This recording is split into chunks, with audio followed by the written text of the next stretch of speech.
말씀 걷는 5분입니다. 예수님께서 네 가지 땅의 비유를 다 들려주신 후에 이번에는 등불 비유를 전해주세요. 등잔에 어렵게 불을 비춰두고 그 등잔을 감추어 두는 사람은 없을 겁니다.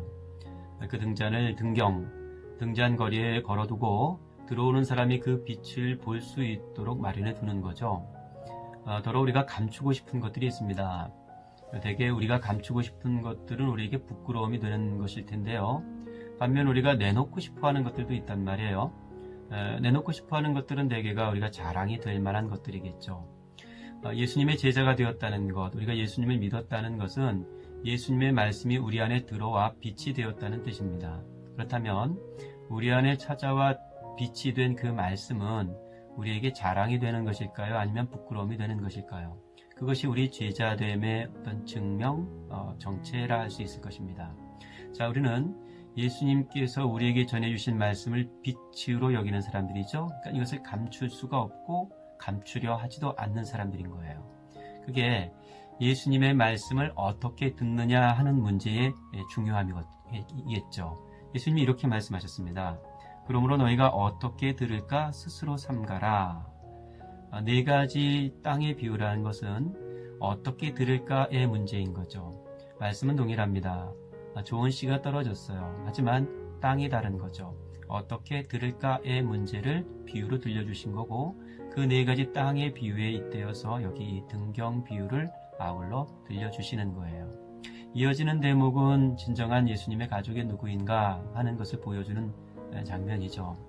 예수님께서 말씀을 가르치실 때 사람들이 많이 모여 있으니까 예수님의 어머니 마리아와 그 형제들이 찾아왔는데 들어갈 수가 없었어요. 그래서 사람들이 전가를 해주죠.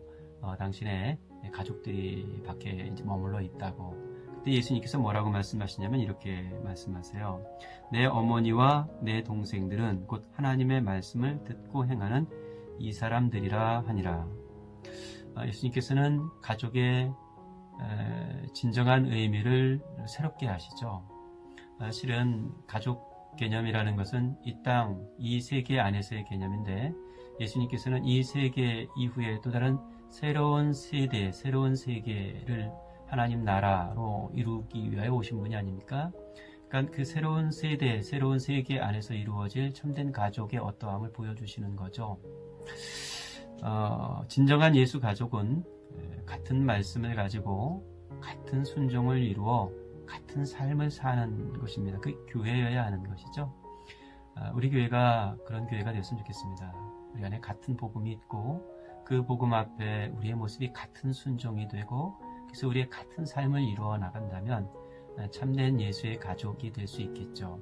우리가 참 좋은 모임, 아름다운 모임을 여러 가지 가질 수 있는데 우리가 모이는 여러 가지 좋은 모임에 말씀이 없다면 그 좋은 모임은 그저 좋을 뿐 예수님의 참된 가족의 모임은 아닐 겁니다. 마지막 오늘 등장하는 에피소드는 풍랑을 잠잠케 하시는 예수님의 모습이에요. 호수를 건너가자 예수님이 말씀하셨는데 호수를 건너가다가 큰 광풍을 만나요.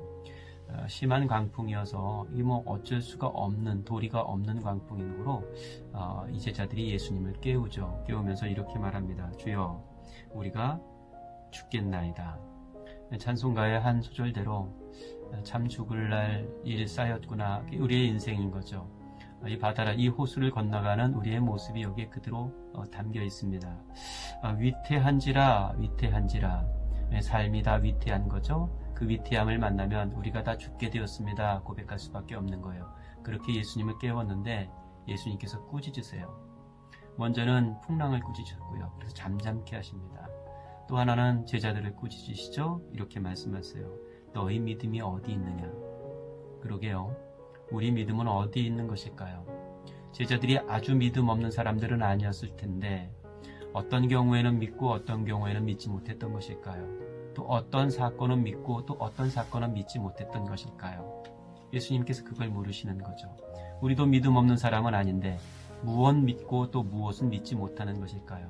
어떤 일에 대해서는 우리가 믿음이 가는데 어떤 일에 대해서는 또 믿음이 가지 못하는 것일까요? 바람도 꾸짖으시는 예수님, 그리고 그 꾸짖음에 바람도 순종하는 이 천지의 일을 우리의 믿음으로 받아들이는 일, 그것이 오늘 이 본문을 통해서 우리가 배워야 할 내용일 겁니다. 풍랑이 잠잠게 된 후에 제자들이 서로 이렇게 말합니다.